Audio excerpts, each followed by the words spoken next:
सो नमस्कार, आदाब, सत श्री अकाल। मैं हूं आपका दोस्त अंकित।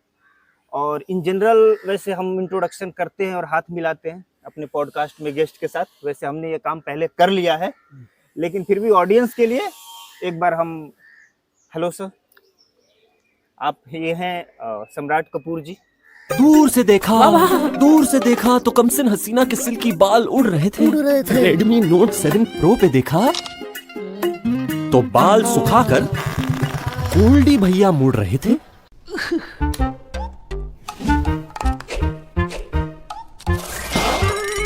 बर्गर सम्राट, एक उंगली से पैसा उड़ा सकते हो तो कमा क्यों नहीं सकते?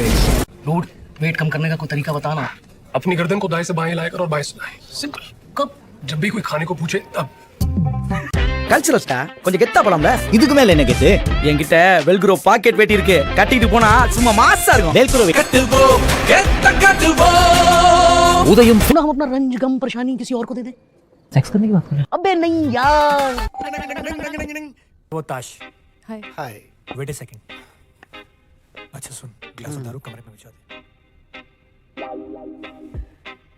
भाई हेल्प योरसेल्फ। एक टाइम था जब ये बहुत ही काम के मतलब अपने एक्टिंग को लेकर के, अपने प्रोफेशन को लेकर के एक अच्छी खासी ऊंचाई तक पहुंच गए थे। लेकिन फिर इनके दिमाग में कुछ वैसी बातें आई जिसको एग्जीक्यूट करने को लेकर के चीजें डाउनफॉल हो गई। नहीं, ऐसा नहीं कहूँगा कि मेरे दिमाग में कुछ बातें आई। हाँ। अब मैं बेसिकली बहुत अच्छा काम कर रहा था। मैंने निकम्मा फिल्म में, शिल्पा शेट्टी की निकम्मा फिल्म है नेटफ्लिक्स पे, सोनी एंटरटेनमेंट की, 130 कंट्रीज में रिलीज हुई। But it's all about Covid का टाइम था। ओके। कोविड के बाद जितनी भी फिल्में आई, इवन 83 सब फ्लॉप हो गई। अच्छा। कोई जा ही नहीं रहा था थिएटर्स में फिल्म देखने के लिए। हाँ हाँ। उससे पहले मैं अच्छा खासा काम कर चुका था, 28 ऐड फिल्में कर चुका था। तो आप मुंबई कब आए? एक्चुअली यहाँ से फिर शुरू करते हैं कि आप मुंबई कब आए? मैं आया दिसंबर 2016 में। दिसंबर 2016 में? जी, मैं पहली बार मुंबई आया। मैंने इससे पहले मुंबई देखा नहीं था। हाँ। और कहते हैं आपको एक सिटी बदलनी होती है। तो बेसिकली मैं वो सिटी चेंज कर रहा था। ओके। क्योंकि मैं जब दिल्ली में था तो I met with an accident. तो प्रोफेशनली मैं शेफ था। ओके। हाँ, और होटल चलाता था। 139 रेलवे इंक्वायरीज के टेंडर थे मेरे पास। कहाँ? दिल्ली में? दिल्ली नोएडा में। होटल? सेक्टर 62 नोएडा। अच्छा, सेक्टर 62 नोएडा। 139 रेलवे इंक्वायरी का टेंडर हुआ करता था मेरे पास। 3 साल मैंने वो चलाई है कैंटीन। उसके बाद सुदर्शन चैनल, फिर उसके बाद मेरा खाना कैटरिंग्स में भी जाया करता था। तो suddenly I met with an accident. Accident होने के बाद मैं पैरालिटिक हो गया 2 साल के लिए। अच्छा। और फिर मुझे लगा कि मुझे माहौल चेंज करना चाहिए। जब मैं अपने आप को ठीक किया, मैं बेसिकली आप कह सकते हैं कि एक विल पावर होनी चाहिए जी। अपने आप को, अगर आपने कहीं देखना है तो। ऐसा एक्टर बनने का मेरा कोई विचार नहीं था, दूर दूर तक मेरा एक्टर बनने का कोई विचार नहीं था। ओके। बट सर्कमस्टांसेस ऐसे बन गए मेरे। हाँ। कि मैं मेरी एक मित्र हैं जो मुझे लेके आई यहाँ पे मुंबई। हमने यहाँ पे भी सोचा कि हम फूड बिजनेस स्टार्ट करेंगे बेसिकली। ठीक है। उनका काफ़ी अच्छा पहले से ही शॉप वगैरह था यहाँ पे विक्रोली में। तो वो तो नहीं हो पाया, बट समहाउ मेरे कुछ जानकार लोगों ने बोला कि आप देखने में बड़े क्यूट से लगते हो, तो आप इंडस्ट्री ट्राई करो। मैंने कहा यार ये तो मजाक है। तो मैं उन बातों में आया नहीं। तो 2017 में पूरा 1 साल गोवा चला गया अपने अंकल के। पीस वैली करके रिजॉर्ट है, उधर मैंने थोड़ा नेचुरोपैथी और आयुर्वेदिक का कैंटीन वगैरह खोला फॉरनर्स के लिए। देन फिर मैं वापस आया। ठीक है। 2018 में। तो मेरे कुछ मित्र थे, उन्होंने बोला कि आप स्टार्ट करो इसे। तो अब क्या ही, रास्ता पता नहीं है आपको, कहीं कुछ नहीं। तो मुझे ये याद है कि उनमें से एक दोस्त थी हमारी, वो मुझे यहीं कास्टिंग में ही मिली। तो उन्होंने बोला सम्राट भाई आपको मैं लेके चलती हूँ, आपको मैं सब जगह, उस समय ओपन नॉक नॉक वाले डोर टू डोर चलते थे कास्टिंग्स में, वो टाइम था एक।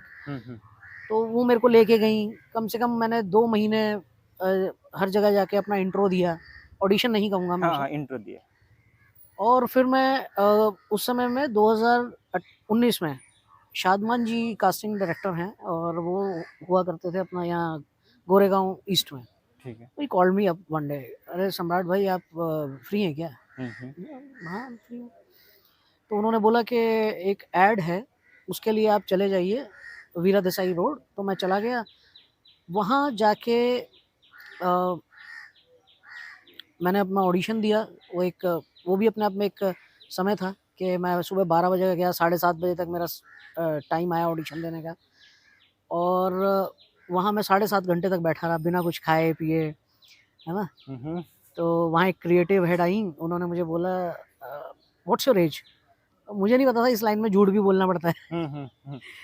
और कुदरती मैंने एक अपने साथ ना, मेरे को जो मेरी एक मित्र बनी जिन्होंने मेरे को ऑडिशंस करवाए, तो उन्होंने बोला कि आप जब भी जाया करो ना तो आप एक आधा अगर आपने शर्ट पहनी है तो टी शर्ट कैरी कर लो, आपने टी शर्ट पहनी है तो आप शर्ट या कुर्ता एक कैरी कर लो, क्या पता यू नेवर नो कि आपको कौन सा ऑन स्पॉट कॉस्ट्यूम में कुछ ऐसा देना पड़ जाए कि आपकी एज अगर ऊपर नीचे करना हो तो आपने कम करना है तो टी शर्ट पहन लिया, ज्यादा करना है तो शर्ट पहन लिया। बिल्कुल बिल्कुल। हाँ, यहाँ तो एक्टर ट्रिमर्स तक लेके जाते हैं हम कि अगर कुछ ऐसा लगा तो फट से दाढ़ी बना भी गए और रेडी।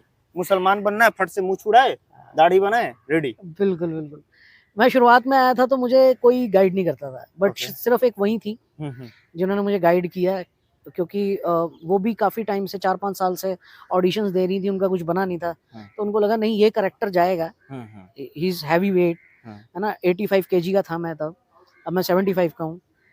तो उनको लगा यार ये बहुत अच्छा मोटा कैरेक्टर है और चब्बी कैरेक्टर्स में इनकी रिक्वायरमेंट काफी ज्यादा रहेगी। तो मैं उनके साथ चला गया। तो उन्होंने मुझे गाइडेंस दी कि आप एक छोटा सा बीबी क्रीम रखा करिए अपने पास, और कुछ नहीं तो आप क्या कहते हैं एक अपना टी शर्ट वगैरह कैरी करिए। तो उस दिन मैंने एक रेड कलर की टी शर्ट कैरी करी हुई थी। तो रात को 7:30 बजे मेरा नंबर आता है। बड़े बड़े मेन एक्टर, मैं नाम नहीं लेना चाहूँगा, सुल्तान में उनका रोल है, अपना क्या कहते हैं एक फिल्म आई थी ये बॉडीगार्ड, उसमें उनका कैरेक्टर है। तो ऐसे मेरे टाइप के चब्बी मॉडल्स बहुत सारे अपना ऑडिशन देके जा चुके थे। तो सडनली 7:30 बजे रात को मेरी बारी आती है, पूरा ऑफिस खाली था, सिर्फ वो कास्टिंग बैठे हुए थे जो कास्ट कर रहे थे। तो उन्होंने मुझे बोला ये खंबा है सामने, एक छोटा सा पिलर रखा हुआ था। तो उन्होंने बोला कि सर आप इसको देख के ना एकदम हवस भरी निगाहों से इनको देखना और आप कुछ डायलॉग बोलना। मैंने बड़ी हवस वाली निगाहों से देख के, मतलब काइंडली वो एक इम्प्रोवाइजेशन हाँ। और डायलॉग मुझे याद नहीं है, क्योंकि उन्होंने मेरे को साफ बोल दिया था कि एक्सप्रेशंस पे आपका खेल है। ठीक है। अब मैं फाइनल हो गया, शॉर्ट लिस्टेड हो गया। अगले दिन मेरा ट्रायल था, फिर उसके बाद मुझे कॉस्ट्यूम ट्रायल था। ओके, मतलब उसी दिन वो आपने ऑडिशन दिया और अगले दिन अच्छा, उससे अगले दिन मुझे कॉल आता है कि सर आप शॉर्ट लिस्टेड हैं। ओके। फिर उससे अगले दिन कॉल आता है सर आप H&M के ट्रायल के लिए आ जाइए शोरूम में। तो अच्छा, H&M का ऑडिशन चल रहा था। ऑडिशन ओके, ऑडिशन नहीं, कॉस्ट्यूम ट्रायल चल रहा। अच्छा, कॉस्ट्यूम मतलब हाँ, ऑडिशन हुआ, इसके बाद आपका कॉस्ट्यूम ट्रायल। जी, एक्चुअली ब्रांड H&M था। हाँ, ओके। तो मैं गया और हम लोगों ने ट्रायल वगैरह किया। तो मुझे याद है 3 फरवरी 2019 को मेरी बैंड्रा में शूट थी, मेरी पहली टीवी कमर्शियल ऐड। उससे पहले मैं बहुत छोटी छोटी एड्स करता था, टेली ब्रांड्स की, पेड दिखाओ 5,000 रुपये ले जाओ, वो भी किसी ने मुझे रिकमेंड करी थी। दोस्त लोग थे, कहते यार जाओ और कराओ। तो उस दिन मुझे पीछे से आवाज आती है, मैं वैनिटी में था, तैयार हो रहा था, रणवीर कपूर आ गया, रणवीर कपूर आ गया, रणवीर कपूर आ गया। तो बेसिकली जब मैं सेट पे गया तो रणवीर कपूर नहीं थे, वो रणवीर सिंह थे। अच्छा। तो आए और उन्होंने ऐसे मेरे को ना सो क्यूट और फुली एनर्जेटिक तरीके से, वेरी हम्बल, वेरी काइंड, लगा ही नहीं कि मेरे जो को एक्टर हैं वो रणवीर सिंह हैं। और हम लोगों ने शायद आधे घंटे में 2 फिल्म्स हमारी शूट हुई। अच्छा, मतलब वो H&M का जो आपका ब्रांड शूट था, H&M का नहीं था, H&M के मैं कॉस्ट्यूम ट्रायल के लिए गया था। शूट जो था वो मेरे Redmi 7 Pro का था। अच्छा, वो दूसरे ऐड की बात कर रहे हैं? जी। तो H&M वाली शूट हुई आपकी? आप समझे नहीं, जो मेरा कॉस्ट्यूम ट्रायल हुआ ना, वो H&M का ब्रांड था। जो मुझे कपड़े रणवीर सिंह के साथ पहनने थे। तो मुझे उन्होंने बोला, वो एक उनको बेसिकली वो ब्रांड की तरफ से आए हुए थे, कॉस्ट्यूम्स पूरे लेके H&M के। अच्छा, मतलब उस Redmi 7 का जो एड शूट होना था, उसमें जो हमने कपड़े पहने थे था, वो H&M दे रही थी, तो उसके आपने अब ट्रायल पे गए थे। जी। शूट था रणवीर सिंह के साथ Redmi 7 का। ओके, ठीक है। फिर तो वो शूट मैंने किया, और मुझे लगता है 1-1.5 घंटे में हमने 2 फिल्म, 2 किस्म की फिल्म शूट करी थी। हाँ। और बेसिकली मेरे साथ के अगर आप वो ऐड देखेंगे तो जीत कुमार उसके मेरे साथ में को एक्टर हैं, रणवीर सिंह और मेरे साथ। हाँ। तो डायलॉग्स उनके थे। हाँ। तो जो अमित शर्मा जी हैं, बधाई हो गए डायरेक्टर, हाँ। मैदान के डायरेक्टर, हाँ। वो ऐड शूट कर रहे थे। तो उन्होंने बोला सम्राट ये सारे डायलॉग्स तुम ले जाओ, तुम बस शूट कर रहे हैं। कौन- और वो सडनली ऑन स्पॉट सारे डायलॉग्स उठ के मेरे पास आ गए। भाभी है तेरी, मैं रणवीर सिंह को बोल रहा हूँ। अच्छा। वो कहता दूर से देखा हाँ। तो कमसिन हसीना के सिल्की बाल उड़ रहे थे। हाँ। रेडमी 7 प्रो से देखा हाँ। तो गोल्डी भैया मुड़ रहे थे। अच्छा। हफ्ता बर्बाद कर दिया तूने मेरा। हाँ। तो वो ऐड आप जरूर देखिएगा, बड़ी आईपीएल पे चली थी, बड़ी फेमस ऐड हुई वो। और 6 महीने बाद वो रिलीज हुई, फरवरी से आई थिंक 5-6 महीने बाद वो रिलीज हुई। और वो इतनी ऐड मशहूर हो गई कि उसने मुझे मशहूर कर दिया। ओके। उसके बाद मेरे को शायद काम की कमी नहीं रही। मैंने 1-1.5 साल तो जम के काम किया जब तक कोविड नहीं आया। अच्छा, वो जो आपका मतलब अगर वैसे देखा जाए तो कमर्शियल और उस तरीके का जो मतलब एक ढंग का ऐड होते हैं, वो पहला ऐड था। जी, वो मेरा पहला ऐड था। तो एक्चुअली ये बताइए अगर आप कंफर्टेबल है तो, क्योंकि अब पीछे की बातें हैं, जब आपने वो पहला ऐड किया तो उस टाइम पे लगभग आपको क्या अमाउंट, एक एक्टर को जो कि एक नॉर्मल एक्टर, उसको क्या लगभग अमाउंट वो पे करते हैं, या आपको कितना पे? देखिए अगर आप इफ यू फील कंफर्टेबल। हाँ, नहीं मैं बिल्कुल मैं तो आपको बता रहा हूँ, मैं टेली ब्रांड का 5,000 का ऐड से लेके हाँ। मैंने 2.5 लाख तक की ऐड करी है। हाँ। आप बिलीव नहीं करेंगे, मैंने एमएक्स 2.5 लाख पर डे? हाँ, ओके। मैंने लिया उसमें 50,000 प्रिंट। हाँ। 2 साल का था। एमएक्स प्लेयर की ऐड थी, एमएक्स प्लेयर लॉन्च होने जा रहा था। हाँ। ये आपका एसएल वर्ल्ड पूरा बुक था सुबह 6 o'clock हमारा। और मैं पहुंचा, मेरे लिए एक स्पेशल ऐसा स्विंग वाला झूला था जिसमें मुझे सिर्फ एक डायलॉग बोलना था। और वो मैंने डायलॉग बोला और उसके मुझे 2 लाख मिले, प्रिंट का मेरे को 50 मिला। और वो ऐड ही आज तक रिलीज नहीं हुई। कमाल की बात ये है, एक ऐड में एक लाइन बोलने के 2 लाख रुपए? 2 लाख रुपए। मतलब ये, और ये बताते हुए मैं बड़ा हैरान होता हूँ कि वो ऐड आज तक रिलीज नहीं हुई। हाँ। और एमएक्स प्लेयर की ऐड थी। हाँ। वो मुझे लगता है अब डब्बे में चली गई होगी। ये कब की बात है? ये बात है, ये भी 2000 नहीं, ये बात है 2019 में मैं निकम्मा कर रहा था। और ये अक्टूबर का महीना था। शीतल रे जी हैं, अभिमन्यु रे, सॉरी शीतल जी हैं, अभिमन्यु रे जी के ऑफिस में वो कास्टिंग करती थी। तो मैं उस समय, मुझे याद है, मैं निकम्मा का किलर सॉन्ग हमारा शूट होना था मड आइलैंड पे। गणेश आचार्य जी कर रहे थे। निकम्मा फिल्म में एक हमारा सबका ना एक सॉन्ग है, किलर किलर किलर लग दी। तो उसमें दोस्त होते हैं सारे, पूरा फैमिली फंक्शन में, अभिमन्यु देसानी के साथ। तो मैं उसकी शूट के लिए जा रहा था और मुझे सुबह सुबह फोन आता है कि आप शॉर्ट लिस्टेड हो। और अगले दिन मुझे फोन आता है कि आपको आना है ट्रायल के लिए। ठीक है। मैं गया, ट्रायल हुआ। फिर उसके 2 दिन बाद शूट था एसएल वर्ल्ड में, वो मैंने किया। तो मैं बता तो रहा हूँ, एक के बाद एक इतना अब वो जबरदस्त चीजें चालू हो गई आपके हो लिए, गई। और वो मतलब वो मेरी सबसे अभी तक की महंगी ऐड थी। अब मतलब आपको समझ नहीं आ रहा है, लेकिन चीजें आ रही हैं, कैसे आ रही है पता नहीं चल रही। सावधान इंडिया में लीड में कर चुका हूँ। अच्छा। बिग सिनर्जी वालों के साथ। ये भी नहीं कि छोटा मोटा क्राइम पेट्रोल मैंने किया हो। हाँ। दंगल किया हो, ना। Big synergy, Reliance Big synergy, उनके साथ मैंने शुभ्रुतो सर हैं मेरे डायरेक्टर। और बहुत ही खूबसूरत वो एपिसोड गया। कोविड में इतना चला वो एपिसोड कि मैं मशहूर हो गया उस एपिसोड की वजह से। उसमें मैं अपना सुसाइड खुद प्लान करता हूँ। तो वो मेरे लिए हमेशा से एक डिफरेंट रोल इसलिए भी रहा क्योंकि वो एक मेरे लिए ट्रेजिक रोल था। उसमें मैं कॉमेडी नहीं कर रहा था, उसमें मैं साइको था। तो वो मुझे करने में बहुत ज्यादा मजा आया मेरे लिए। एक और सबने मेरे को उस एक एपिसोड से बोला कि you are a versatile actor. बहुत सारे जब ऐड आपके चल रहे थे तो इन बिटवीन फिर बहुत सारे ऐड चलने के बाद आप एक नई जर्नी पे जाते हैं, जहाँ जिसको कि आप फीचर फिल्म कहते हैं। तो उसकी जर्नी आपकी कैसे स्टार्ट हुई और किसके साथ हुई, और अभी तक की जो सबसे बड़ी फिल्म रही आपकी, किसके साथ आपने किया?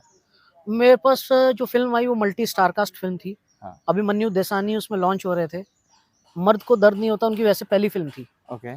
बट यहाँ से उनको एक स्टारडम मिलना था। अच्छा, रीलॉन्च हो रहे थे, फिर से रीलॉन्च हो रहे थे। ओके। शर्ली सेठिया थी इसमें। शिल्पा शेट्टी का 13 साल के बाद कमबैक था। समीर सोनी जी थे, सचिन खेड़ेकर जी थे, अभिमन्यु सिंह जी थे, गोखले साहब थे। बहुत बड़ी स्टार कास्ट थी। जयंत रावल जी थे और अंजुमन सक्सेना जी थी। काफी बड़ी स्टार कास्ट थी। मयूर मोरे थे। तो बेसिकली मैंने जैसे कि आपको बताया, ये रणवीर सिंह वाली एड जब रिलीज हो गई तो ये लगातार चली आईपीएल में, और इसने बहुत ज्यादा, क्योंकि Redmi 7 Pro ऑलरेडी 6 मंथ्स पहले से बुक कर रहा था, तो हाइप पे था। तो ये एड इतनी दिखाई जा रही थी कि मेरे को जिस दिन ये पहले दिन लॉन्च हुई, मैं यूट्यूब के फर्स्ट पेज पे था, फर्स्ट एड चल रही थी, और मुझे जोगी मलंग जी की तरफ से और अभिमन्यु रे जी की तरफ से और पता नहीं कहाँ से जो बड़े बड़े सारे कास्टिंग डायरेक्टर्स थे, सबके फ़ोन आ रहे थे जी। उसमें से मुझे एक फ़ोन आने स्टार्ट हो गए। पहले एक लड़की का फ़ोन आया, कास्टिंग, उनका मेरे को नाम याद नहीं है, तो उन्होंने बोला "हाँ, एक फ़िल्म आ रही है तो निकम्मा, आप उसके लिए क्या बजट लेना चाहेंगे?" मुझे तो कोई फ्री में भी बोलता मैं कर लेता, क्योंकि मेरी journey as an actor start ही नहीं हुई। मैं तो कुछ और ही करने आया था। हाँ, और चीजें कुछ और ही चलने लगी। हाँ। तो मेरे लिए तो एक दिन में मुझे 5,000 भी अच्छे लगते थे, और एक दिन का 50 भी अच्छा लगा। 2 लाख मिल गए तो भी 2.5 लाख मिल गया, वो भी अच्छा लगा। और फिर मुझे जब ऑफर आने शुरू हुए, तो मैंने देखा कि अच्छा ये फिल्म के लिए मुझसे पूछ रहे हैं। तो बेसिकली साबिर सर की एक असिस्टेंट थी, प्रेरणा, तो उनके पास भी मेरा कॉल आया कि मेरा नहीं, मतलब किसी ने बोला कि इस लड़के को लाके दो, ये लड़का जो बिड लगी मेरे पे कि ये कितने में आ सकता है। तो बेसिकली मुझे लगता है मुझे 2-4 लोगों की तरफ से फ़ोन आया, तो उसमें जी से विशाल जी हैं, 4 लॉयंस वाले कास्टिंग डायरेक्टर, उनका फ़ोन आया, सम्राट इतने में कर लोगे? मैंने कहा सर कर लूँगा। तो वो मेरा हाईएस्ट पेड अमाउंट था अभी तक का ना, एड के लिए नहीं, फिल्म के लिए। मैं कमर्शियल बड़ी फिल्म करने जा रहा था। हाँ, ओके। तो उसका अमाउंट भी अच्छा खासा था। 21 दिन मेरा शूट था पूरी फिल्म में।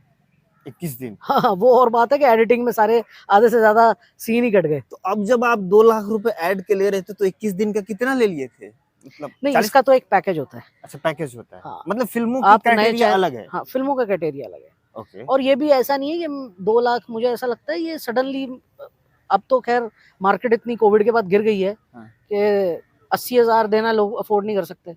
बड़ी से बड़ी एड वो चाहते हैं 2 साल का आप कॉन्ट्रैक्ट करें और 50,000 रुपए में साइन कर दें। अच्छा। बहुत ज्यादा कोविड के बाद जो है वो गंद मच गया है, क्योंकि मैं तो साफ साफ कहना चाहूँगा, मुझे इस बात का बहुत अंदर से मलाल है कि पहले कास्टिंग डायरेक्टर्स आपके अभिनय को देख के कॉल करते थे, आपके एक्सप्रेशंस को देख के। अब क्या है, कास्टिंग डायरेक्टर के नीचे आ गए कोऑर्डिनेटर्स, फिर कोऑर्डिनेटर्स के नीचे आ गए और जो फ्रीलांसर्स बैठे हुए हैं। तो जो अमाउंट आपका कभी 2 लाख का आता था, अब अगर मैं कहूँ तो वो आपके पास 20,000 का आता है जाके, उसमें 8 लोग खाने वाले हैं कमीशन। अच्छा, मतलब आर्टिस्ट कहाँ जाएगा? मतलब कमीशन खाने की वजह से प्राइस घट गया, और एक्टरों के पास मजबूरी है करना, क्योंकि कंपटीशन है ना मार्केट में। हाँ। अकेला मैं तो चब्बी नहीं हूँ, 4 चब्बी लोग और भी पीछे पड़े हैं। हाँ, वो 20,000 में ही तैयार है। वो 20,000 में करने के लिए तैयार है। मुझे क्या करना था? मुझे भी करना पड़ेगा। हाँ। 2.5 साल 3 साल हो गए, मुझे भी काम नहीं मिला तो मैं बजट पे अटक गया, क्योंकि बड़े जो सीनियर एक्टर्स हैं उन्होंने बोला कि आप सर, आप एक बजट पे जब आ गए हो पर डे, वेब सीरीज का बजट का अलग होता है, अच्छी फिल्म होती है तो उसका बजट अलग होता है, एड का बजट अलग होता है, डिजिटल एड का बजट अलग होता है, और अगर आप किसी यूट्यूब के लिए कर रहे हैं उसका बजट अलग होता है। तो आपको गिराने वाला कौन है? आपको इंडस्ट्री में आप काम करना चाह रहे हो, आपको आगे से आप अपनी कास्टिंग फीस ले रहे हो। अब मैं नया हूँ इस लाइन में, मुझे लगता है मुझे कोविड के साल हटा दो तो मुझे 2 साल होंगे, 3 साल होंगे ज्यादा से ज्यादा, लेकिन मैंने इतना काम कर लिया कि मैं आज की डेट में पूरी इंडस्ट्री समझ चुका हूँ। ओके। आपको एक कास्टिंग फीस मिल रही है एजेंसी की तरफ से, आपके क्लाइंट्स दे रहे हैं, आपको फिर भी आर्टिस्ट से कमीशन लेनी है। उसके बाद आप आगे कोऑर्डिनेटर्स को बोलते हो, तो कोऑर्डिनेटर के नीचे उसका असिस्टेंट कोऑर्डिनेटर होता है, उसके नीचे उसके फ्रीलांसर्स होते हैं। तो आर्टिस्ट के पास जो अमाउंट आ रहा है, तो आर्टिस्ट को वो भी 30 दिन बाद, 40 दिन बाद, 90 दिन बाद मिलता है। हाँ। क्या ये जायज है? जायज है? ये तो बिल्कुल। अच्छा, ये जो 25% एक कट है, एक तो मतलब इन जनरल डंके के चोट पे लोग कहते हैं कि भाई मैं 25% नीचे लिखा हुआ है, ये भी नहीं कि वो वर्बली कह रहे हैं, उन्होंने लिखा हुआ है आपके कि आपका इतना बजट है और उसमें मेरा 25% कट है। बिल्कुल। तो ये एक्चुअली 25% जो कट है वो क्या आपको लगता है, ये मतलब उनका उसी से काम चलता है या उनको और कोई सोर्स नहीं है? मैं आपको वही तो बता रहा हूँ कि जो अच्छे एक्टर्स थे, उन्होंने नमक के साथ रोटी खाना बर्दाश्त कर लिया, अचार के साथ पराठा खाना इस्तेमाल कर लिया, या चाय के में पार्ले जी का बिस्किट खा के वो गुजारा कर लेते। कास्टिंग नहीं करते। कास्टिंग वो करते हैं जिनको अपने पे भरोसा ही नहीं है कि वो एक्टर बनेंगे। अच्छा, ये सॉरी मैं थोड़ा सा हाइप पर हो गया, हाँ ठीक है। क्योंकि रीजन क्या है, मैं बहुत टाइम से पेशेंसली उस चीज को बर्दाश्त कर रहा हूँ। मैं देख रहा हूँ सामने क्या ड्रामे चल रहे हैं, हाँ किस किस्म के ड्रामे चल रहे हैं। हाँ क्योंकि आप 25% कमीशन लेते हैं, सिर्फ आप नहीं लेते ना, हाँ आप कास्टिंग डायरेक्टर हैं, हाँ। आपको तो एजेंसी दे रही है, उसके बावजूद आप एजेंसी मतलब जो आपको हायर की है कि हमको टैलेंट चाहिए। जिसने एड बनानी है वो क्लाइंट है, हाँ क्लाइंट है, ठीक तो है। क्लाइंट अपना क्लाइंट चार्ज आपको एक बजट दे देता है, हम्म। प्रोडक्शन हाउस को, हम्म। प्रोडक्शन हाउस एक कास्टिंग वाले को वो Hire बजट दे करती देता है, है। हायर कर लेता है। हाँ। वो कहता है सर ये आपकी कमीशन है, मेरे को ये पूरा प्रोजेक्ट आप उठा लो। ठीक है। अब वो कास्टिंग वाला अपने नीचे एसोसिएट्स रखता है, हाँ ठीक है। वो उनको बोलता है भाई तुम अपनी कमीशन रखो, हाँ जी, और तुम जो है वो भी एक्टर ही है ना, हाँ हाँ तुम अपनी कमीशन रखो, हाँ। और तुम कास्टिंग करना स्टार्ट करो। ठीक है। अब उसमें से जो उनका लुक जा रहा होता है, पहले तो वो अपने आप को ले लेते हैं, दूसरे अच्छे अभिनय के लुक तक जाने ही नहीं देते, अच्छे एक्टर्स के पास वो लुक जाने ही नहीं देते। वो कहते हैं मार्केट में वो अवेलेबल ही नहीं है, ठीक वो है। आपको उतना ही दिखाएंगे, 3 ही लोग दिखाएंगे हाँ प्रोडक्शन हाउस को। जी। तो प्रोडक्शन हाउस करता मरता क्या करेगा, वो लेगा, हाँ ठीक है। चलो उनको वो लुक नहीं समझ आ रहा, वो बोलते हैं और दिखाओ। हाँ। तो ये जो एसोसिएट्स हैं वो फिर फ्रीलांसर्स के पास जाते हैं और उनको बोलते हैं, जो घर घर में बैठ के कास्टिंग कर रहे हैं, जो एक्चुअली में एक्टर हैं, हाँ। लेकिन जिनको अपना रोजी रोटी भी चलाना है। हाँ जी। तो वो क्या करते हैं कि वो कहते हैं आप अपना 25% रख लो और लग जाओ काम पे, ठीक है। ठीक है। तो मतलब 25% ये फ्रीलांसर रखेंगे, अब 25% एसोसिएट रखेंगे, इसके बाद वो कास्टिंग डायरेक्टर रखेगा, फ्रीलांसर रखेंगे, सब रखेंगे। मतलब सब रखते रखते रखते रखते एक्टर तक पहुंचा। अब जो एक्टर के बचा पास आता है 10,000 का बजट, 15,000 का बजट, उसमें भी 25,000 रुपए। कहाँ एक्टर 50,000 रुपए ले रहा था। हाँ जी। समझ रहे हो आप कितना, इसको कास्टिंग करप्शन बोलते हैं। अच्छा, क्या बोलते हैं इसको, कास्टिंग करप्शन। और ये फैल गया है। आज के अच्छे आर्टिस्ट से मैं ये अपील करूंगा, मैं आप लोगों से ये रिक्वेस्ट करता हूं कि आप अपने बजट को पकड़ के रखें।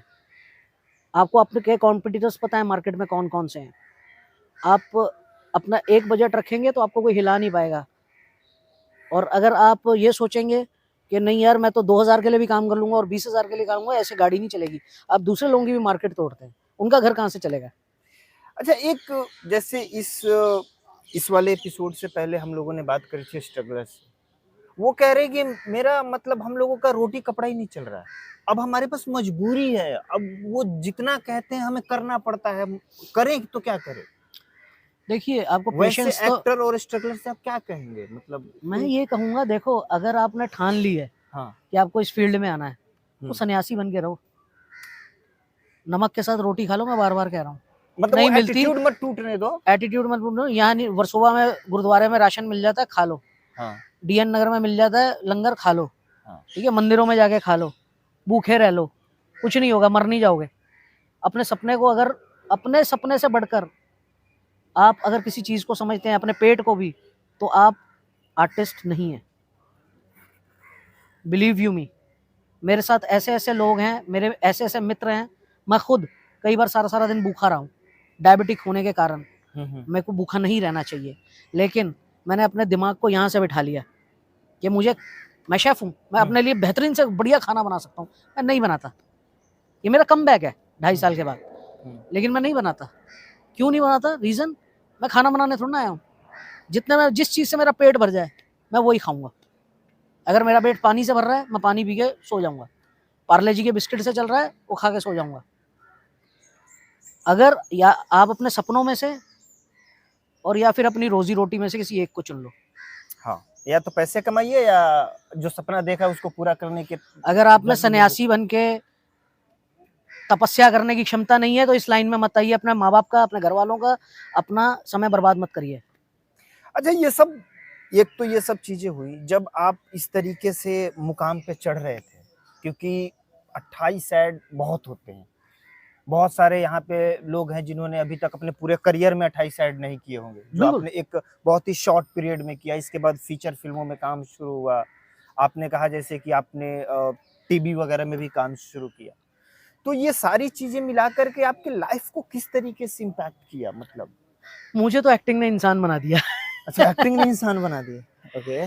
मैंने इस सफर में, इस नए सफर में इतना सब कुछ झेला है। मुझे लगता है मैंने तो अभी तक कुछ भी नहीं पाया। मैं जहां अपने आप को देखना चाहता हूं ऐसा किरदार मुझे अभी तक मिला नहीं। ओके। और मैं ये जानता हूं कि अगर मैं अपनी इस तपस्या पे रहा, देखिए मैं लाखों रुपए कमा सकता हूं, मेरे पास हाथ में खाना बनाने का हुनर है। हाँ। मैंने इतने बड़े बड़े होटल्स चलाए हैं। मेरी जो तनख्वाह ही थी वो 1.25 लाख रुपए थी। और जब मैंने अपना होटल खोला तो आप सोच सकते हैं कि मैं एक टाइम पे मेरे गद्दे के नीचे पैसे होते थे, लेकिन मैंने वो सारी चीज़ों का त्याग कर दिया। लोगों ने बोला शादी नहीं करनी, मैंने कहा नहीं करनी। Then what do you want? I want Oscar. Oscar नहीं तो कम से कम नेशनल अवार्ड तो लेके मरूंगा। हाँ, मतलब पैदा हुआ हो तो कुछ तो हो जाए। मतलब मैं कहता हूँ कि खाना जानवर भी खाता है, हाँ। मोहब्बत जानवर को भी होती है, संभोग जानवर भी करता है, बच्चे पैदा जानवर भी करता है, तो उसमें और हमें अंतर क्या है? कुछ तो करके जाओ यार। हाँ, पैदा हुए तो और कुछ फिर करो। भगवान ने मेरे को नया जन्म दिया तो मैं कुछ करूंगा। मैं आने वाली पीढ़ियों के लिए एक मिसाल बन के जाऊंगा। अच्छा, ये सब जब इतनी स्मूथ चीजें चल रही थी, एक अच्छा अमाउंट आ रहा था आपको एक्टिंग से, फिल्में चल रही है, ऐड चल रहे हैं, टीवी चल रहे हैं, सब कुछ सही चल रहा है, तो आपके दिमाग में ये कहाँ से फितूर चढ़ा कि अच्छा फिर से एक होटल खोलते हैं? देखिए कोविड आ गया था।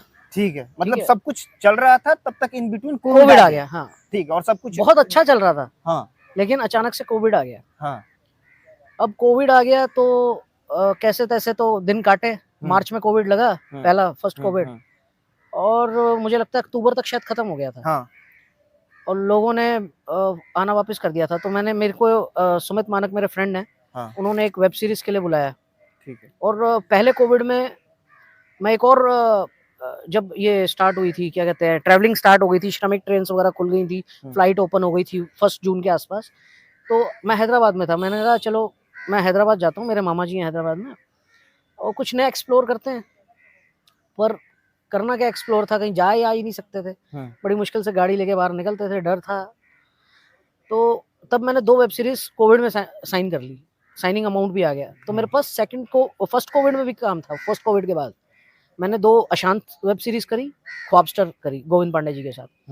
वो रिलीज हुई या नहीं? रिलीज हो गई दोनों, प्रभु की कृपा रही। एक जियो सिनेमा में है ख्वाबस्टर, अच्छा। और अशांत जो मैंने रजनीश दुग्गल और अशोक पाठक जी के साथ करी है वो अतरंगी पे है। अच्छा, अभी वो भी जियो सिनेमा पे आ जाएगी। ठीक है। बहुत अच्छी वेब सीरीज है, देखिएगा, जरूर देखिएगा। हाँ। दोनों में किरदार मेरा बड़ा डिफरेंट है। ठीक है। तो अब सेकंड कोविड लग गया। मतलब अभी फर्स्ट कोविड से आदमी उभरा ही नहीं था कि करियर अभी पटरी पे हाँ। उस तरीके से नहीं था, तब तक सेकंड कोविड आ गया। और उससे पहले मुझे मेरे एक मित्र थे संजीव रॉय, उन्होंने बोला सम्राट आप खाने में इतना अच्छे हैं तो हमें क्लाउड किचन कर लेते हैं। तो we start cloud kitchen Borivali में ना, हम लोगों ने स्टार्ट कर दिया, और अच्छा हमारा काम चलने लग गया। वो करते करते करते करते फिर मैं इस लाइन में मैंने 2 साल और दे दिए। आपको पैसा आ रहा है, आपको यहाँ से अच्छा, मैं जैसे बता रहा हूँ कि कोविड के बाद अच्छा बजट ही नहीं आया। हाँ। अब 5,000 के लिए कैसे काम कर लेता जब 50,000 के लिए करा हुआ था। तो बट वो मुझे सबने बोला कि आप हिम्मत रखो, एक बार ये कोविड चला गया तो फिर वही बजट आ जाएगा। लेकिन वो मार्केट ऐसी टूटी कि आज तक मैं मार्केट नहीं बना पाया। आज है 16 अगस्त 2024, आप मेरे सामने बैठे हैं जी। और मैं काम की तलाश कर रहा हूँ, लेकिन मुझे पता है कि मेरे जैसा करैक्टर नहीं है। जब आपका चैनल ये कुछ लोग देखेंगे, मैं चाहता हूँ बहुत लोगों में वायरल हो आपका ये चैनल, और बहुत सारे कास्टिंग वाले भी इसको देखें कि एक एक्टर कैसे परेशान रहता है जब इतना बजट टूट जाता है। और मैं चाहूँगा कि अच्छे एक्टर्स को, बड़े कास्टिंग डायरेक्टर्स जो जिनके पास एक्चुअली में जो 25% कमीशन नहीं लेते, जिनको एक्चुअली में एजेंसी से फीस मिलती है, मैं चाहूँगा वो अप्रोच करें, क्योंकि वो एक ऊपर लेवल पे बैठे हुए हैं। तो अभी जैसे कि कुछ एक मेरे जानने वाले एक्टर हैं, अभी मतलब मेजॉरिटी में क्या बताऊं, 90-95% लोगों के पास जो आते हैं मतलब कास्टिंग के जो कॉल आते हैं, उसमें प्रॉपर लिखा है लगभग 90-95% ऐसे कास्टिंग एजेंसीज हैं जहां पे ले बता रही तो है। रहा हूँ, कोविड के बाद तो ये एक माफिया सा बन गया है। अब हर आप एक्टर हैं, हाँ आपके पास काम नहीं है, आपको रोजी रोटी चलानी है, हाँ आप घर पे बैठ के कास्टिंग कर रहे हो, आपको एक कास्टिंग के 500 रुपए मिल जाते हैं, आपको क्या बुरा है? हम्म 500 रुपए आपके 2 दिन चल जाते हैं, राशन आ जाता है। हम्म तो लोग वही कर रहे हैं और क्या कर रहे हैं, अपना अपना काम ना, उनको एतबार ही उठ गया इतने सालों में। वो कोई मैं जो बड़े बड़े सीनियर लोगों के पॉडकास्ट देखता हूँ, इंटरव्यूज देखता हूँ, नवाज साहब के, अनुराग कश्यप साहब के, नजीर साहब के, या मैं कहूँगा कि मानव कौल सर के, तो मैं देखता हूँ इन लोगों ने बड़ी स्ट्रगल करी है। हाँ बिल्कुल। अशोक पाठक जिनकी मैं बात कर रहा हूँ, आज वो पंचायत के विनोद हैं हाँ और क्या वो धमाल मचा रहे हैं। हाँ एक बिल्कुल। टाइम पे मुझे लगता है वो हिसार में एक छोटे से कॉलेज से आए और उन्होंने अपनी जर्नी कैसे स्टार्ट करी, ये मुझसे बेहतर कौन जान सकता है। मैंने तो उनको सामने से देखा हुआ है और मैंने उनको सितारा बनते देख रहा हूँ। तो मैं समझता हूँ कि अगर आपके पास सब्र ही नहीं है तो मत करो ना। ये इंडस्ट्री सब्र नहीं है तो फिर यहाँ पे मत आइए हाँ, एटलीस्ट। अब कोविड से पहले जितने मेरे यार दोस्त थे सब शादी करके बैठे हैं, अब एक एक बच्चा होने वाला सबको। हाँ, मैंने पूछा तुम घर चले गए? अरे यार घर में ना देसी घी मिलता है, गाय है भाई, भैंस है, हाँ तो घी खा माँ रहे खाना वाना बनाती हैं। देख रहे हैं यहाँ तो एकदम ऐसे हो गए थे बिस्किट बिस्किट खा के। हैं। एक टाइम अंडा फ्राई खा लेते थे, रात का पता नहीं है जी क्या कर रहे हैं। हम्म। सुट्टा जरूर मारना है, चाहे बीड़ी मारो चाहे सिगरेट मारो, हाँ वो चलते रहता है। उस पे जिंदा थे। तो घर जाके तंदुरुस्त हुए, बड़े हट्टे कट्टे। हाँ क्या कर रहे हो? खेती बाड़ी कर रहा हूँ, पप्पा का बिजनेस संभाल रहा हूँ। शादी कर ली है तेरे भाई ने? तो फिर वो जो क्लाउड किचन आपने शुरू किया यहाँ मलाड में, ये बुरी फिर बात- मैंने मलाड में किया, फिर उसके बाद मैंने फाइन डाइन स्टार्ट किया यहाँ पे मलाड में। अच्छा ये जनकल्याण दूसरे में। कोविड के बाद की बात है। पैसा बना लिया था, हाँ है ना, मजा भी आ रहा था। तो क्लाउड मैंने किचन में क्लाउड किचन मजा आ रहा था, प्रॉफिट के बिजनेस चल रहा था दबा। वही पैसा बचा के फाइन डाइन स्टार्ट कर दिया, होटल में अच्छा खाने का मतलब अभी business। तक जिधर हाथ डाला सब मिट्टी को सोना बना के ही निकाला। हाँ। ठीक है। अब वो बात आपने अभी यहाँ गलत कर दी। फाइन डाइन खोला हाँ तो वो भट्टा बैठ गया। अच्छा मतलब अभी तक सोना बना रहे थे। अब वो वक्त आना था ना ओके नीचे गिराने वाला, हाँ तो वो एकदम से ऐसा वक्त आया। तो फाइन लाइन क्या आपका वो होटल था, क्या था वो? आप रेस्टोरेंट रेस्टोरेंट कह सकते अच्छा रेस्टोरेंट था। हैं, एसी रेस्टोरेंट कह सकते ओके हैं। तो बहुत अच्छा नाम चल गया था मेरा। हाँ बहुत लोगों को मेरा हाथ का खाना पसंद आता था क्योंकि शेफ भी मैं ही था। हाँ बट वो कहते हैं कि जिनके साथ पार्टनरशिप में था उनके पास सब्र नहीं था, और मेरा भी सब्र टूटता जा रहा था उस इंसान के साथ। अगर आपके पास सब्र नहीं है और आप पैनिक हो रहे हैं बात बात पे, तो एक दूसरा आदमी कब तक उस चीज को वो संभाल सस्टेन लेगा? नहीं कर पाता। वो सस्टेन नहीं कर पाता। हाँ। तो मुझे लगता है कि मैं अभी 2 महीने पहले वो सब बंद हो गया और मैं नीचे आ गया। उसमें एक जब मैं होटल चला रहा था तो मुझे एक चीज समझ आ रही थी कि सम्राट बाबू, हाँ। तुम होटल चला रहे हो, इसमें पैसा कमा रहे हो, पर जो तुम्हारा पैशन है, हाँ। जो तुम्हारा सपना है, तुम उसको नहीं देख पा रहे। क्या होता था, यहाँ मैं किचन में कड़छियाँ चला रहा हूँ, हाँ। वहां मुझे ऑडिशन आ गया। हाँ। अब मैं ऑडिशन में दोनों जो है वो आर्टिस्टिक काम है। हाँ हाँ हाँ एक्टिंग भी जो है आप मोहब्बत जज्बात से कर सकते हैं, हम्म। और जो मैं Cooking है। कहूँगा कि खाना बनाना है वो भी एक प्यार भरी कला है। बहुत। उसमें भी मैं अगर नफरत या गुस्से से खाना बनाऊंगा तो किसी को अच्छा नहीं लगेगा। हाँ बिल्कुल। तो food is all about emotions, हाँ। और acting is all about meditation for me.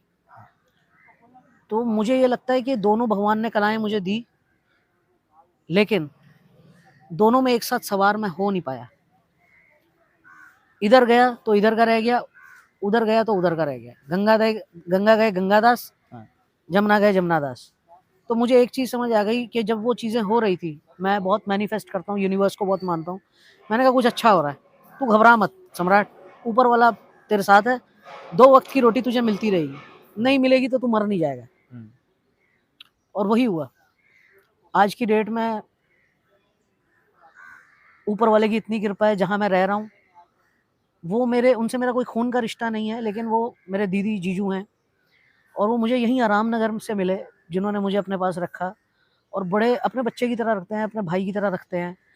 मैं उन्हीं के पास रहता हूँ, उन्हीं के पास खाता हूँ। मुझे बोलने में कोई शर्म नहीं है, जो लोग सुन रहे हैं। मेरे पास रहने की जगह नहीं है, मेरे पास कोई काम नहीं है, इसलिए नहीं है कि मैं करना नहीं चाहता। वो बजट वाली इशू खड़ी है।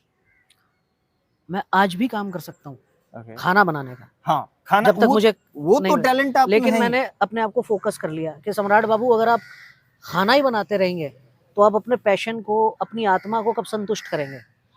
खाना मेरी आत्मा को संतुष्ट नहीं कर रहा था, मेरी जेबों को संतुष्ट कर रहा था। ठीक है। एक्टिंग इज ऑल अबाउट, मैंने जैसे बताया कि मेरे लिए मेडिटेशन है, मैं जिंदा रहता हूँ एक्ट करके। मैं चाह रहा था कि आप सेफ थे, सेफ की जर्नी चल रही थी, आप एट रैंडम एक्टिंग में जुड़ गए।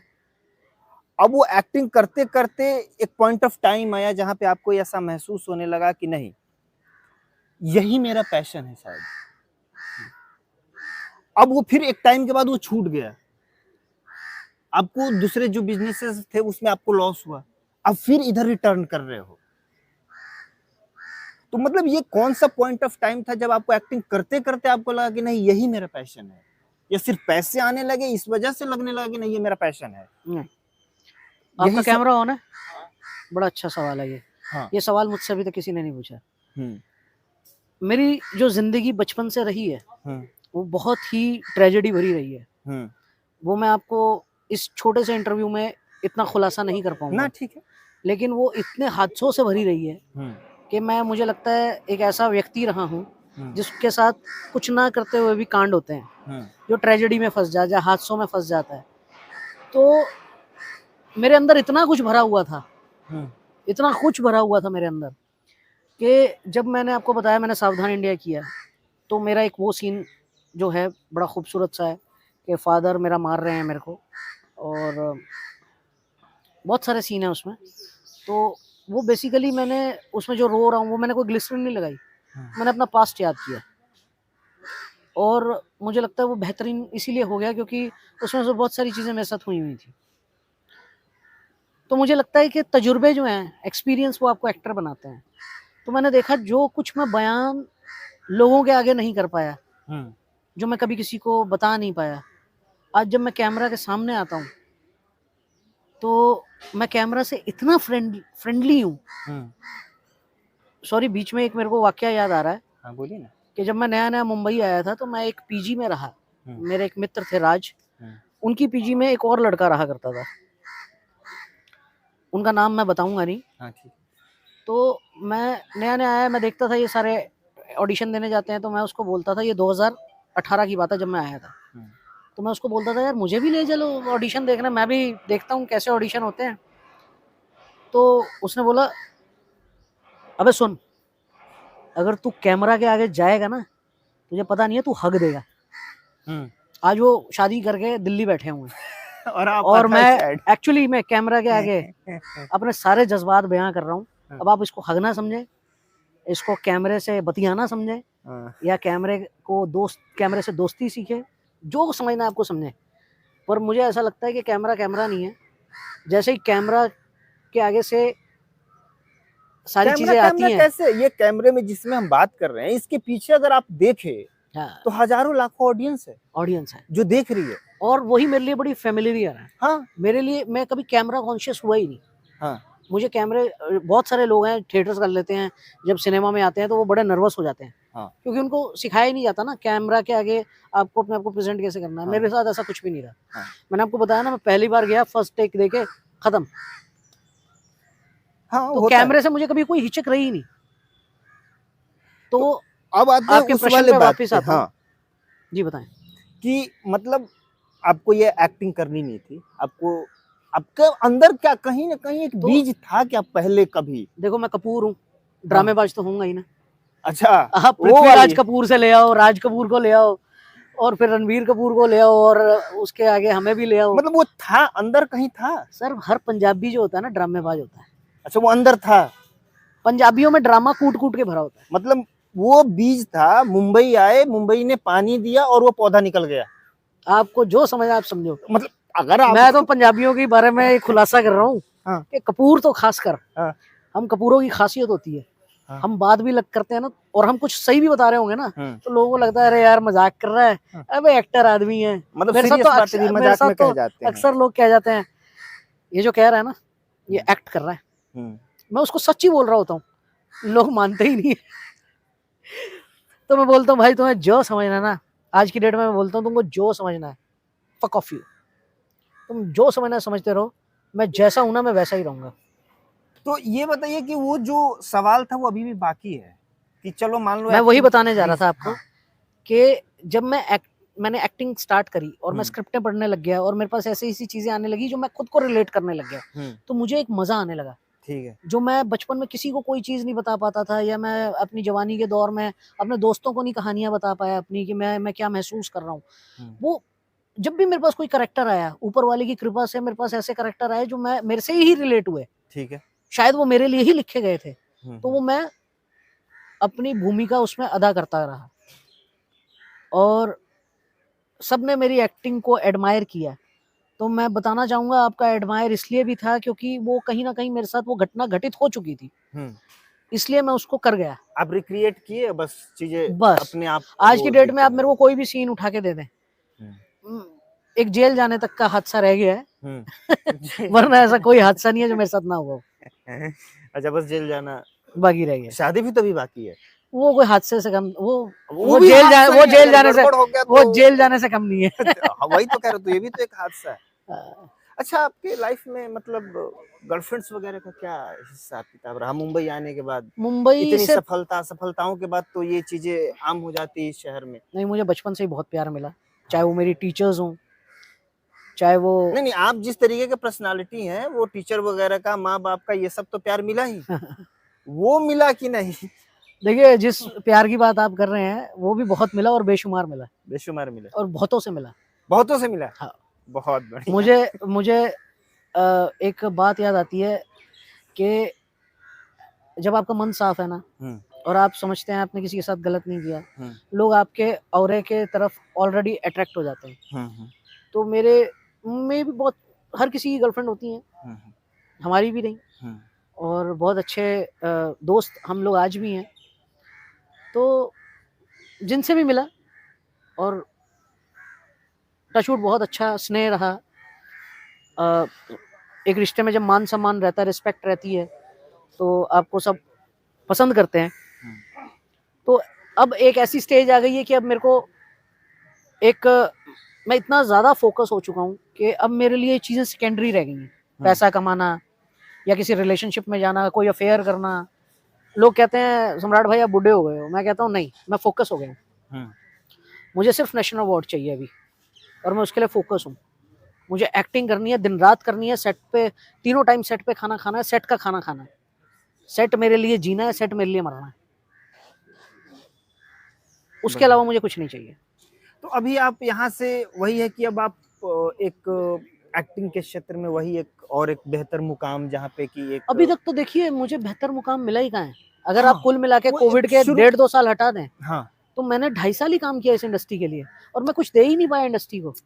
तो अभी तो आपने उस तरीके से देखा जाए तो अभी तक आपने बहुत तो समय वैसे दिया नहीं, और जितना समय दिया उसके हिसाब से इंडस्ट्री ने आपको दे दिया। हाँ। अब एक दूसरा फेज है जो कोविड के बाद का शुरू हुआ है आपका, जी और अभी आपने हाल ही में बिजनेस छोड़ करके आए हैं, तो एक ये दूसरी आपकी पारी है, बिल्कुल सम्राट 2.0 की शुरुआत है। बिल्कुल। और उम्मीद और है इसमें कि आप- जीत हासिल होगी मुझे, हाँ बिल्कुल होगी। और इतनी जीत हासिल होगी कि मैं आपको बता रहा हूँ ना, मैं पैसों के लिए काम नहीं करता। हाँ। मैं काम करता हूँ अपनी अच्छा, सेटिस्फेक्शन के लिए। अच्छा, पैसों के लिए काम नहीं करना और पैसे कम मिलना, इन दोनों बातों में क्या अंतर है? 2 चीज़ें। देखिए, एक माहौल था जब मैंने आपको बताया कि लोगों ने बोला कि अरे यार आप 5,000 का काम कर लेते हो, हाँ। आप 50 का भी कर लेते हो। तो मैंने बताया बहुत सारे लोगों की मार्केट टूट गई। हाँ। और मैं कास्टिंग करप्शन की वहाँ बात कर रहा था। हाँ। लेकिन आपको जो एजेंसी से बजट मिल रहा है, कम से कम आप उतना मेहताना तो देंगे ना एक इंसान को। हाँ। अगर आपको आर्टिस्ट के लिए 50,000 मिल रहा है, उतना तो आप दें। मतलब आपका कहना है कि अगर आपको आर्टिस्ट के ये लिए एक अलग बात 20,000 है। ही मिला है तो आप 20,000 दें, उतने में मैं कर लूंगा, लेकिन वहां से 2 लाख मिल रहा है, आप मेरे को 20,000 दोगे तो ये नहीं होगा। नहीं, मैं तो करूंगा ही। अच्छा, करेंगे? मैं बिल्कुल करूंगा। मैं आपको बता रहा हूँ, अगर कैरेक्टर अच्छा हुआ, हाँ। स्क्रिप्ट अच्छी हुई, मैं फ्री में काम करूंगा। अच्छा, मतलब अच्छा, वो वाली बात आ गई नसीर साहब वाली, इरफान और नवाजुद्दीन वाली, कि अगर स्क्रिप्ट अच्छी है तो अब भैया आप तुम मुझे हमको उठ 2 के टाइम कोई का भी खाना दे दो, मैं कर लूंगा। 2 टाइम का खाना भी मत दो। अब आप उठ के कोई भी ऐरी गहरी नथु गहरी स्क्रिप्ट लेके आ रहे हो जिसका कोई अता पता नहीं है, ठीक है ना, अच्छी डायलॉग डिलीवरी है, मैं स्क्रीन पे अपनी प्रेजेंस ही नहीं दिखा पा रहा हूँ, मैं अपनी एक्टिंग ही नहीं दिखा पा रहा हूँ, तो क्या फायदा है उस एक्ट का? उसे तो अच्छा मैं ना ही करूँ। आप मुझे एक प्रोमिनेंट कैरेक्टर दीजिए, आप देखिए कि मैं कैसा काम करता हूँ। आप लोगों ने तो खैर देखा भी हुआ है। तो मैं चाहूंगा कि मेरे को अच्छे किरदार मिले जिसमें मैं लोगों को एंटरटेन कर सकूं। वो कॉमेडी हो, वो ट्रेजिक हो, वो किसी भी प्रकार का रोल हो, साइको हो, मैं करने के लिए तैयार हूँ, लेकिन उसमें दम हो। आप मुझे बोलेंगे ना सम्राट जी फ्री में कर लो, यारी दोस्ती में कर लो, मैं कर लूंगा, मैं डंके की चोट पे बोलता हूँ। क्योंकि मैं बार बार बोल रहा हूँ, अब जैसे आपने पीछे गर्लफ्रेंड वाली बात पूछी थी, पैसा बहुत कमा लिया है, गर्लफ्रेंड्स बहुत हो गई, अफेयर बहुत हो गए, दुनिया बड़ी देख ली, रिश्तेदारों को देख लिया, समाज को देख लिया है। अब एट द एज ऑफ 39 मैं चाहता हूँ मेरी जिंदगी का ऐसा दौर आए जहां मैं अपनी संतुष्टि के लिए कि मैं क्या करना चाहता हूँ मैं वो करूँ।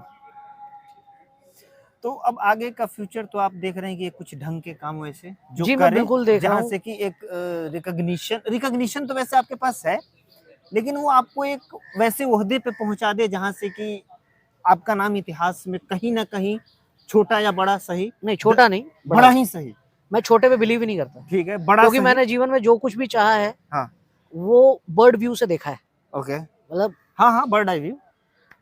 तो मैं चाहता हूँ कि मुझे सारी चीजें मिले। एक शेर मेरी माताजी बोलती थी कभी कभी कि हर किसी को मुकम्मल जहां नहीं मिलता, मुझे याद नहीं अभी किनका शेर है वो, तो माताजी मेरे को सांत्वना देने के लिए बोला करती थी कि हर किसी को मुकम्मल जहां नहीं मिलता, कभी जमीन तो कभी आसमान नहीं मिलता।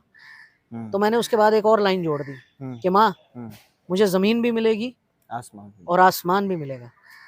मैं चाहूंगा तो मुझे मिलेगा, मैं नहीं चाहूंगा तो किसी का बाप भी मुझे दे नहीं पाएगा। तो पहले खुद को फोकस करना पड़ेगा, यूनिवर्स को बताना पड़ेगा, मैनिफेस्ट करना पड़ेगा, उसके ऊपर काम करना पड़ेगा, उसके ऊपर आप देखो आपको कैसे नहीं मिलता। तो चलिए हम भी ये ऊपर वाले से प्रार्थना करेंगे कि आपके झोली में कुछ वैसी चीजें उठा के दे जिसके लिए आप लगातार मेहनत कर रहे हैं, और कुछ तो ऐसा करे चमत्कार, कुछ तो आपकी मेहनत वैसे जलवा दिखाए जिसके बिहाफ पे कुछ नहीं तो कम से कम सबसे पहले एक नेशनल अवार्ड है, और फिर कोई आए हॉलीवुड से डायरेक्टर या कोई एनआरआई बिल्कुल डायरेक्टर होगा सर, ऐसा होगा, जो कि ले जाकर के आपको वहां रिप्रेजेंट करे और आप एक दुनिया के ख्याति प्राप्त अभिनेता बने, और ऑस्कर अगर मिल जाए तो मजा ही आ जाए, बाफ्टा वगैरह। ऐसा जरूर होगा, क्योंकि आपका बिलीफ बड़ा तगड़ा है। मेरा बिलीव जबरदस्त है, और इसको आप ओवर कॉन्फिडेंस में समझिएगा। मेरा नहीं, मैं जो बोलता हूँ मैं करता हूँ। ये ओवर कॉन्फिडेंस नहीं है, लेकिन एक कॉन्फिडेंट हाँ मेरे को मिलेगा। हाँ, बता रहा हूँ ना, मैं यूनिवर्स पे भरोसा रखता हूँ, और यूनिवर्स को मेरे पे भरोसा है, और वो मेरे लिए ऐसे रास्ता खोल। आप देखिए ना, मैं इतना बिजनेस में लॉस खा गया कि मैं बता रहा था आपको कि मेरे पास रहने की जगह नहीं थी मुंबई जैसे शहर। कितना घाटा लग गया था लगभग? मेरे पे बहुत कृपा है कि जो मैं सोचता हूँ वो मेरे साथ होता है, जो मैं करना चाहता हूँ वो मैं कर रहा हूँ, मेरे साथ बहुत अच्छे लोग जुड़े हैं, और बाकी आने वाला वक्त आपको बताएगा कि मैं कहाँ स्टैंड करता हूँ। और आपने बोला कि मैं इससे पहले एक ऊंचाई को छू के गया हूँ, वो मैं उसको ऊंचाई नहीं समझता। वो कहते हैं ना कि वो बस मेरे को एक एक्टिंग सिखाने का दौर था। हाँ। अब मैं जो करने जाऊंगा वो तो खैर मैं भी नहीं जानता, लेकिन कुछ बेमिसाल करने वाला हूँ ये जरूर जानता हूँ। बहुत बढ़िया। तो अब भगवान करे आप बिल्कुल कुछ ऐसा करिए जो कि बिल्कुल ही बेमिसाल हो, और अब कुछ ऐसा है जो आप और मतलब जो मुझे लग रहा है या मैंने कुछ ना पूछा हो। देखिए मैं तो खुली किताब हूँ, आपको जो पूछना है आप पूछिए। तो चलिए इसी के साथ इस पॉडकास्ट को समाप्त करते हैं जी, और आपका बहुत बहुत धन्यवाद। आपका भी शुक्रिया मेरे साथ बैठने के लिए। अभी हम लोगों का पॉडकास्ट चैनल बहुत ही छोटा सा है, एक नन्हा सा है, एक वो है, इसमें बस पानी डाल रहे हैं। मैं तो बहुत सारे लोगों को ये कहूँगा, भाई कुछ ना करने वाले बहुत कुछ कर जाते हैं, और अगर इन्होंने एक चीज़ स्टार्ट करी है तो आप ज़्यादा से ज़्यादा लोग उसको देखिए। आपको मैं ये नहीं कहूँगा कि मेरा इंटरव्यू आप देखिए आपको कुछ फ़ायदा होगा, पर ये हाँ, मेरी पर्सनल जर्नी से आपको बहुत कुछ सीखने को मिलेगा। तो इन्होंने मुझे इनवाइट किया, इनका शुक्रिया। बाकी आप इनका चैनल लाइक करें, सब्सक्राइब करें, चौकीदारी करने की। ऊपर वाले पे भरोसा रखिए, जिसने पेट दिया वो 2 वक्त की रोटी भी देगा। धन्यवाद।